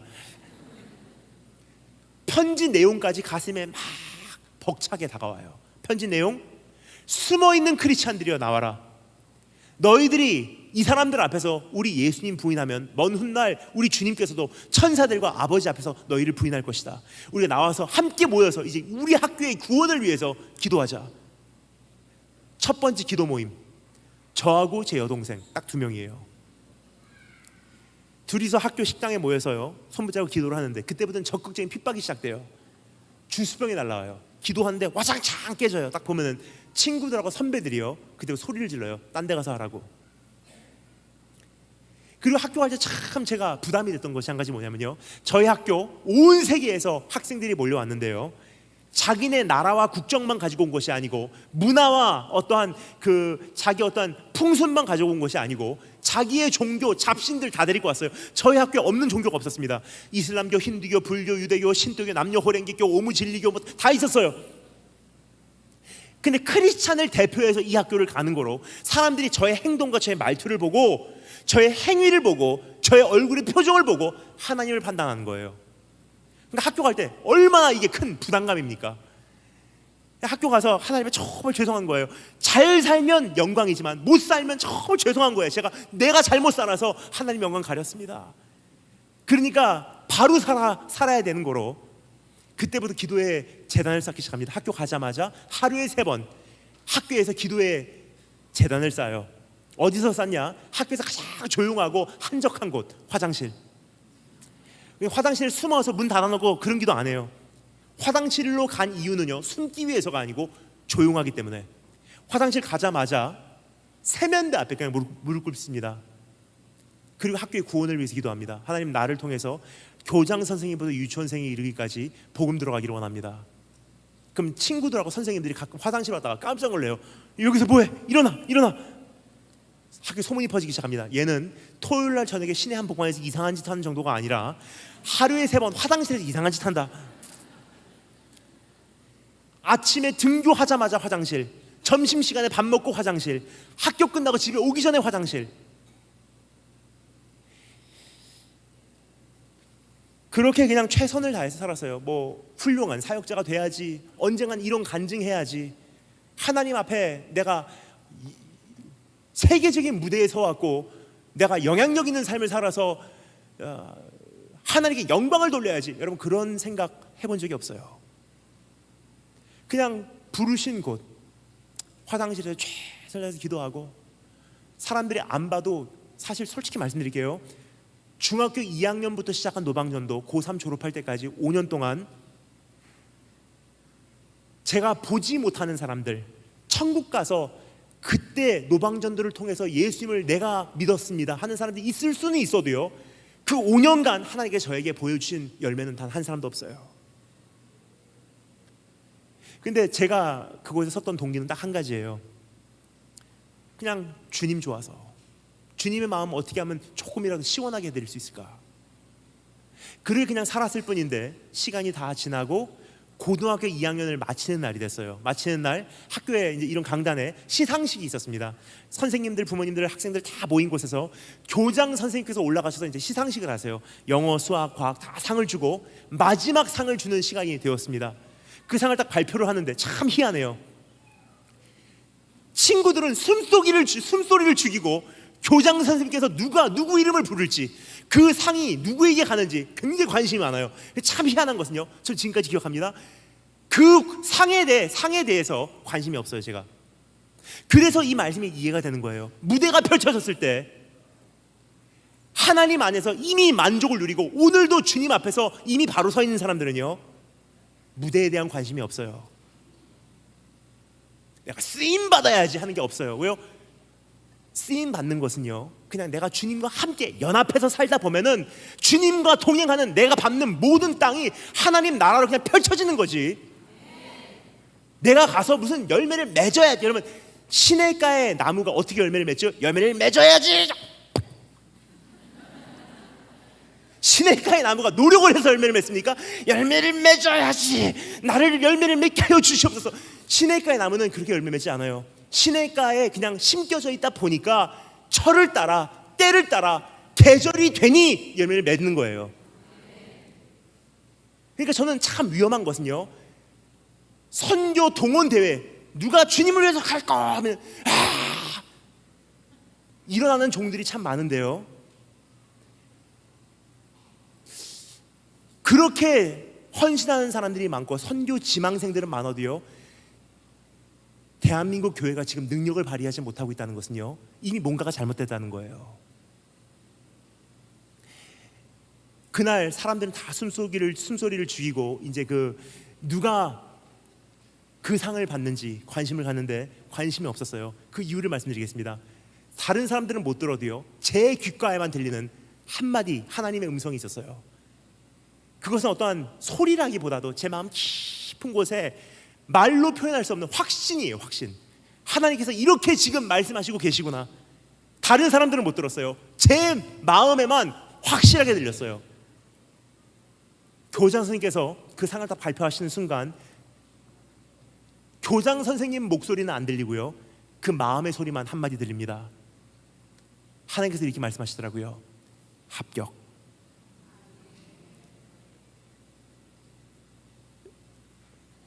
여러분, 저는 사실 참 부족한 사람이에요. 제가 얼마나 부족한 존재인지는요, 사실 제 자신이 제일 잘 알고 저희 가족들도 잘 압니다. 연약한 존재, 부족한 존재. 그리고 어렸을 때 저는요, 한국말, 영어, 일본말 제대로 하는 것도 없었던 사람이에요. 그리고 저는 원래 말재주가 있는 사람이 아닙니다. 근데 참 기가 막힌 것은요, 목사 안수 받고 선교사 파송 받고 그뿐 아니라 제 한평생의 삶을 지금까지 걸어온 것을 가만히 돌아보면요, 한 가지 제가 솔직히 고백할 수 있는 것, 조금 전에 말씀드렸던 그 찬양의 가사예요. 지금까지 지내온 거 다 주의 은혜라. 그냥 물 붓듯이 쏟아 부으시는 주의 은혜 고마워. 여러분, 제가 경험한 은혜는요, 하나님께서 저에게 경험시킨 하나님의 사랑은요, 그냥 기도 응답받는 정도의 차원이 아니었어요. 저에게 경험시킨 것은요, 조금 사역을 주시는 정도의 차원이 아니에요.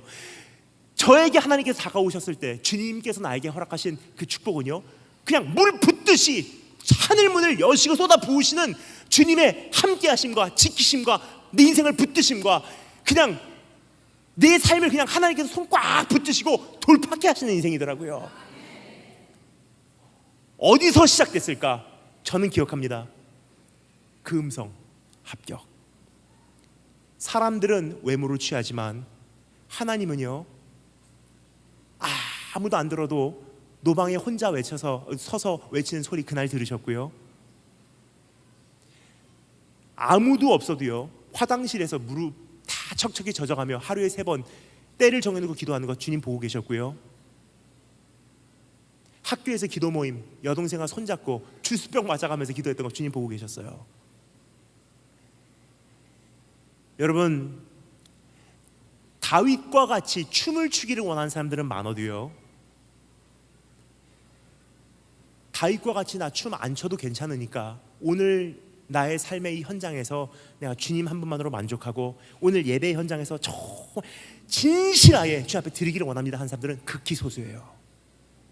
그러니까 수많은 성도들이, 수많은 청소년들이 다윗같이 춤을 추면서 다 하고 있지만 그 안에 정말로 몇 명이 될까 저 참 두려워요. 하나님께서 그 사람들을 보고서 너는 예배자다 말씀하는 사람들이 10,000명 중에 몇 명이 될까 참 두려워요.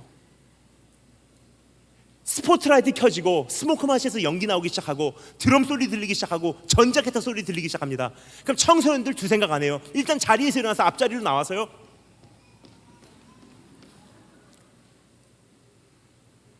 집회를 위해서, 말씀을 위해서라는 변명으로 찬양 사역자들은 점프 점프 다윗같이 춤을 추면서 하는데, 다윗같이 춤을 추는 것만 가르쳤지 다윗이 하나님 앞에 춤을 출 때까지 쓰임받았던 그의 가장 중요한 본질, 중심과 기준은 가르쳤는지. 여러분, 하나님 앞에서 지금 내가 누구 앞에 살아가고 있는지, 하나님 눈동자 앞에 합격하기 위해서 살아가고 계십니까? 아니면 세상에게 합당한 자로서 살아가기 위해서 우리가 타협하고 있지는 않은지. 마지막 세 번째 짧게 살펴마치겠습니다. 세 번째 따라 시험사겠습니다. 능력. 우리 다 같이 마지막으로 13절 말씀 한 구절만 한 목소리로 읽겠습니다. 13절 말씀 한 구절만 한 목소리로 읽겠습니다. 잠시만요. 자, 다 같이 읽겠습니다. 시작.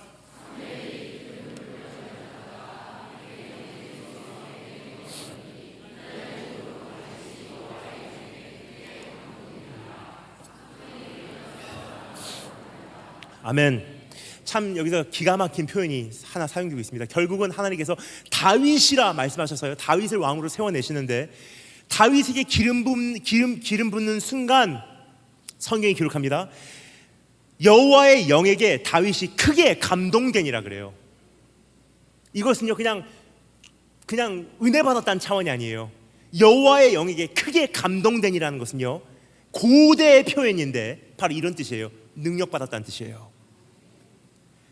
내 안에 없었던 DNA가 형성됐다는 뜻이에요. 왕가의 DNA가 내 안에 형성됐다는 거예요. 여러분, 사실 우리 다윗을 보면 좀 이해가 안 가는 부분이 있어요. 많은 분들이 이 다윗을요 좀 무리하게 끼워 맞춰서 해석을 하려고 해요. 야, 다윗의 리더십은 어디서 나왔을까? 양떼를 치면서 그 리더십을 배웠을 것이다. 그래서 양떼를 열심히 섬겼지만 그것은 낭비한 시간이 아니라 양떼를 침으로 리더십을 배우고 왕궁에 들어갔을 때 그 리더십을 펼쳐나게 되었다. 근데 중요한 것은요, 제가 보니까 양을 1000마리를 쳐도요 왕이 된 리더십은 못 배웁니다. 미국 역사의 가장 위대한 장군 율리시스 S. 그란트라는 장군이 있어요. 전쟁 천재예요. 전투 군사 천재예요. 남북전쟁 때 북군을 대표했던 장군, 북군을 승리로 안내했던 장군, 백성의 환호성을 이끌고서 백악관으로 들어가서 대통령이 돼요. 근데 미국 역사가 증명합니다. 미국이 경험한 최악의 대통령 중에 한 명이에요. 왜 그렇습니까? 총알이 날라오고 폭탄이 터지고 비명소리 들리는 전쟁터에서 발휘되는 리더십하고요 백악관에서 발휘되는 리더십하고 다르다는 거예요. 그와 같이 양떼를 1000마리를 쳐도요 왕이 되는 것과는 다릅니다. 양떼를 목양하는 것과 사랑할 수 없는 인간들을 품는 것은 이미 달라요. 그러면 다윗이 언제부터 왕의 풍채가 생기고 카리스마가 생기고 리더십이 생기고 언제부터 그렇게 됐을까? 희한하죠? 양치기 소년이 그냥 하루아침에 왕이 돼버린 거예요. 오늘 전환점이 여기에요. 성경 말합니다. 다윗이 여호와의 영에게 크게 감동되니라. 내 안에 없었던 DNA가 하나 새로 생기는 거예요. 왕가에만 흐르고 있었던 그러한 DNA가요 그냥 여호와의 영이 나에게 임하심에 마치 내가 처음부터 왕자로 태어난 것과 같이 카리스마가 생기고요 리더십이 생기고요 인격이 생기고요 인품이 생기고요 매너가 생기고요 사람들을 품을 수 있는 능력이 생기고요 왕으로 형성이 되는 거예요. 즉 다윗이 왕으로 한평생을 달려낼 수 있었던 것은요 다윗이 위대하기 때문에가 아니라 사실은 그냥 하나님의 은혜로 지음을 받은 사람이에요. 그게 다윗의 능력이에요. 그럼 다윗의 인생을 거꾸로 한번 돌아보겠습니다. 다윗이 한평생을 돌아보면서 어떻게 자기 인생을 정의했을까? 하나님께서 다윗의 인생을 정의하기 전에 다윗 자신은 자기 인생에 대해서 뭐라고 정의했을까? 여러분 상상해 가십니까? 아마 이렇게 말했을 것입니다. 다윗이 만약에 신약 성경의 시대의 사람이라면 이렇게 고백했을 거예요. 나의 나 된 것은 다 하나님의 은혜라. 한평생 하나님의 은혜로 그냥 울고 온 사람이에요. 내가 주의 은혜 때문에 내가 뭐라고, 주님 정말 내가 뭐라고 이런 은혜를, 오늘 나의 삶을 가만히 정신 차리고 돌아보니 왜 이렇게 나에게 하나님 많이 부으십니까? 하나님의 은혜를 진짜로 경험한 사람들, 그 사람들은요 하나님, 나 이거 30년 전에는 오늘의 이 삶이 난 상상이 안 갔습니다. 그때 정말 죽을 뻔했는데 오늘 나의 삶을 가만히 보니까 왜 이렇게 그냥 물로 쏟아 붓듯이 내 삶에 축복을 쏟아 부으시는지, 그냥 하나님의 은혜로 세워진 인생이에요. 그래서 여러분, 오늘 이 시간 여러분께 초대를 합니다. 여러분의 동기는 지금 어디 있습니까? 여러분의 기준은 무엇입니까? 여러분의 능력은 어디서부터 말미암습니까? 여기까지 말씀드리면 어떤 분들은 이미 낙심을 하십니다. 이미 난 너무 멀리 왔습니다. 나는 거기까지 돌아갈 자신이 없습니다. 동기도 잘못됐고요, 사람들이 눈치 보는 것은 너무 익숙하고요, 그리고 별로 있지도 않은 그 능력을 가지고 한바탕 인생을 살아보려고 노력해온 것이 내 인생의 현실입니다. 근데 여러분, 중요한 것은요, 하나님께서 우리에게 이렇게 약속하시죠. 상한 갈 때 꺾지 않으시고 꺼져가는 등불 끄지 않으시는 그분이 우리 하나님이라는 거예요. 진실로 정의를 시행할 것이라 라고 성경에 기록하고 있어요. 그렇죠? 상한 갈 때를 꺾지 아니하시며 꺼져가는 등불을 끄지 아니하시고 진실로 정의를 시행할 것이라. 그 정의란 단어는요, 죄인을 심판하는 것도 정의예요. 죄인이지만 이미 지불된 죄의 대가를 더 이상 이 사람에게 지불시키지 않는 것도 정의예요. 상한 갈 때 꺾지 않으신 이유가 뭐라고 생각하십니까? 상한 갈 때는요, 꺾어버려야지 사실 속 시원해요. 꺼져가는 등불은요, 꺼버려야지 실용적이에요. 그럼 하나님께서 나 같은 인생 동기도 잘못됐고 이미 잘못된 동기로 너무 오랫동안 신앙생활 해왔고 세상과 하나님 반반 섬기는 기준도 잘못됐고 은혜로 사는 것이 아니고 내 노력으로 살 수 있다고 착각하는 나 같은 사람, 왜 나 같은 꺾여버린 그러한 갈대, 그러한 꺼져가는 등불과 같은 처음 사랑도 다 식어버리고 있는 나 같은 존재 왜 그냥 두시냐? 지금 읽어드린 이 말씀의 전 구절이 뭔지 읽어드리겠습니다. 내가 붙드는 나의 종, 내 마음에 기뻐하는 자, 다른 말로 내 마음에 합한 자가 곧 내가 택한 사람을 보라. 내가 나의 영을 그에게 주었은즉 그가 이방의 정의를 베풀리라. 나의 백성을 돌아오게 하리라. 그 종이 누구죠? 다윗이 만약에 있었다면요, 이렇게 말할 거예요. 그 종은 내가 아닙니다. 나는 그 종을 소개하는 표지판일 뿐입니다. 나는 그 종이 온다는 것을 알리는 게시판일 뿐입니다. 나보다 더 위대한 다윗이 옵니다. 진짜 왕이 옵니다. 그분이 오셨어요. 누구시죠? 예수님. 그분이 오셔서요, 그분도 기름 부음을 받으십니다. 요단강에서요 침례를 받으시고 기름 부음 받으시고 올라오는 순간 하나님께서 이렇게 선포를 하세요. 이는 내가 기뻐하는 자요 내가 사랑하는 자라. 다른 말로 표현하겠습니다. 내 마음에 합한 자라. 하나님의 마음에 정말로 합한 온전한 종이요, 나 대신 십자가 달려 죽으셨습니다. 나 대신 꺾이심을 당했어요. 나 대신 꺼져가는 등불이 아예 그냥 완전히 꺼져버리도록 소멸당해버렸어요. 거기까지 나를 사랑해 주신 주님이시라면요, 그분이 왜 우리의 삶에 동기 안 되시겠습니까? 그분을 바라보신다면요, 어떻게 그분의 눈동자 앞에 우리가 살아내지 않을 수가 있겠습니까? 이미 나에게 보이신 충분한 은혜가 있는데 어찌 그 은혜를 우리가 사모 안 할 수가 있겠습니까? 오늘 믿음의 주여 나를 온전케 하시는 온전케 하실 이인 예수 그리스도를 바라보시고 이제는 바른 동기, 바른 기준, 바른 능력으로 그냥 일반 신앙생활, 기독교라는 종교 생활, 이 시대에 그냥 한 교회 섬기는 교회 생활이 아니라 하나님 앞에 정말 주님의 마음을 흡족하게 해드리는 그러한 우리 한 분 한 분 우리 중문교회 성도님들 되시길 주님으로 축원합니다. 다시 기도하겠습니다. 주님 감사합니다. 오늘도 여전히 수많은 사람들이 하나님 앞에 예배한다고 하지만 주님께서 찾으시니 이가 없어 주님께서 슬퍼하신다는 그런 찬양의 고백과 같이 하나님, 오늘 우리가 다시 한번 이 시대를 보며 주 앞에 안타까워합니다. 그러나 오늘 그것을 끝나지 않게 하시고 내가 하나님 앞에 마음에 합한 자로, 주님의 마음에 맞는 자로 이제는 일어나게 해주시기를 소망합니다. 살아계신 주 예수 그리스도의 이름으로 기도합니다.